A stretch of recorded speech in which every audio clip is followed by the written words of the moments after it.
in the first ended with a quotation from Lao Tzu. And the first two lines are the ones that are key here.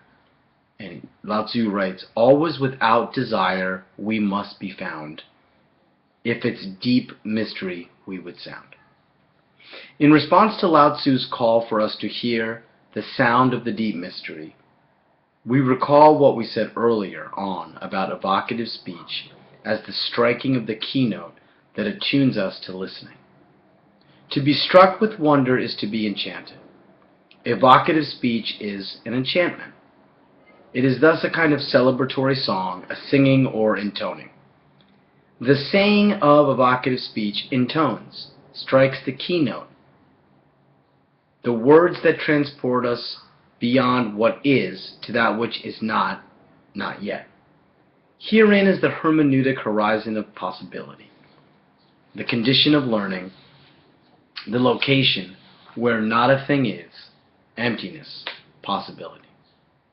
The free play of learning into which we are released by evocative speech is opened up for us by an enchanting intonement that is an expression of a conjuring art. Evocative speech intones through invocation. But invoke is a particular kind of calling, vocare. To invoke is both to call out, as in make supplication, to call on, but it also means to declare something, a relation to be binding, or an effect. Further, invoke is to appeal for confirmation. In every sense, invoke designates the relation we maintain with being. But this range of meaning indicates the range of our responses to this relation, specifically the uncertainty that comes forth from the mystery which prevails throughout this relationship. It is a game of hide and seek that can overwhelm us. We appeal for a confirmation, but can only wait, repose. When we reposed, we find ourselves at rest, composed with a dignified calmness. But to repose is also to place confidence or trust in something, a person or a thing, a phenomena. The releasement of the will, the silencing of the juridical voice, is the leap of trust we make into the mystery of our relation with being, and learning unfolds in this leap. And if you go back and check out the meditation from February the 26th, that's a citation here. Here we now see this leap as waiting. The practice of meditation is both a preparation and a waiting.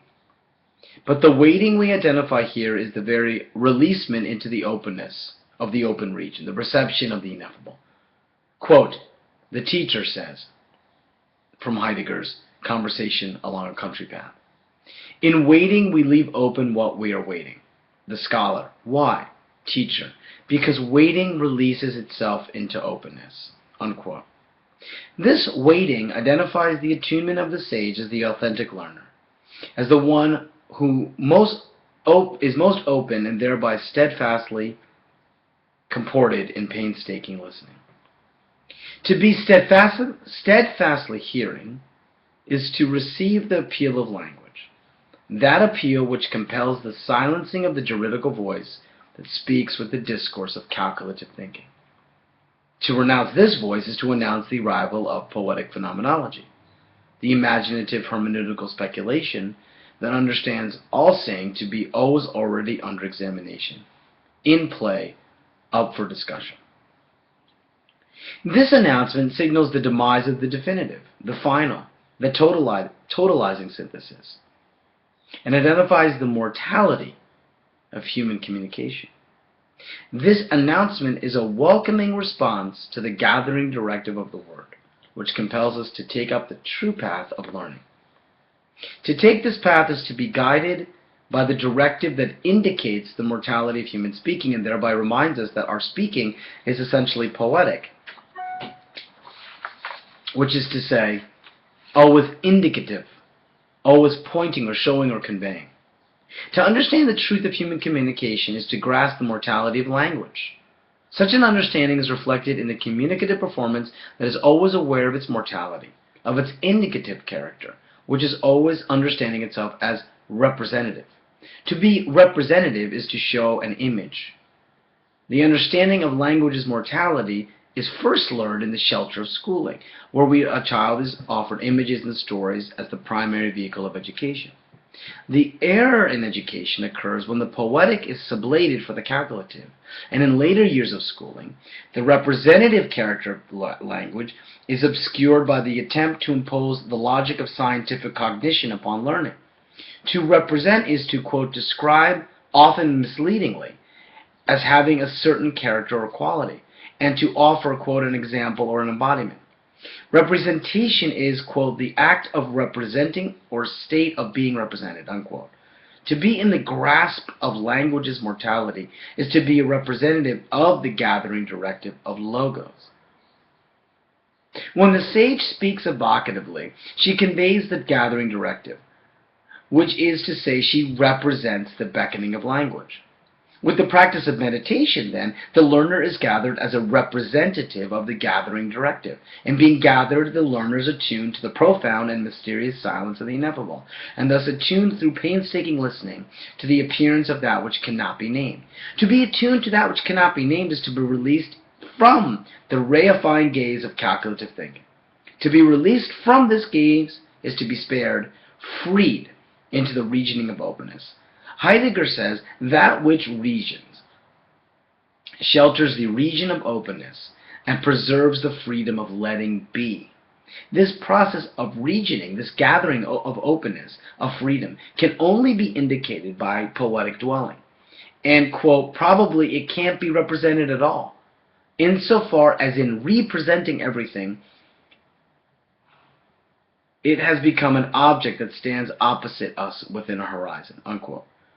This kind of representation that the, quote, scientist desires is precisely the form of representation that is unaware of its indicative character. Calculative thinking unfolds from a persistent forgetfulness towards the mortality of language. To recall the mortality of language is the proper response to the appeal of language. This recollection places us in an intersubjective relation with all beings and being, a dialogic relation we have called poetic dwelling.